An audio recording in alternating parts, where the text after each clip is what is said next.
Афганистаны нийслэл Кабул хотын хөвгүүдийн сургуульд 2 удаа дэлбэрэлт болсны улмаас 6 хүн амиа алдаж 20 гаруй хүн шархсан талаар албаныхан мэдээллээ. Дэлбэрэлт тус хотын баруун хэсэгт орших шиа шашинтнууд давмгайлдаг Абдул Рахим Шахид ахлах сургуульд болсон байна. Амиа алдсан болон шархсан хүмүүсийн тоо нэмэгдэж магадгүй нөхцөл байдалтай байгаамаа.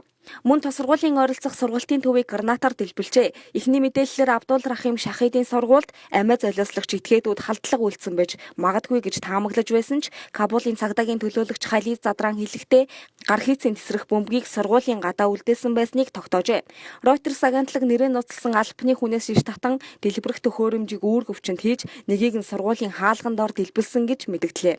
Өмнө Кабул дахь Мухаммед Али Жина эмнэлгийн их сургуульч BBC-д хэлэхдээ тэд сургуулийн халдлагад өртөн 4 хүний цогцос 19 шархагдсан хүнийг хүлээн авсан гэдгээ мэдгдсэн бол дэлбэрэлтэд өртсөн бусад хүмүүсийг өөр газар эмчилж байгаа. Дэлбэрэлт болох үед оюутнууд өглөөний хичээлээ тараад явж байсан гэж нэгэн гэрч Франс пресс агентлагт ярьжээ.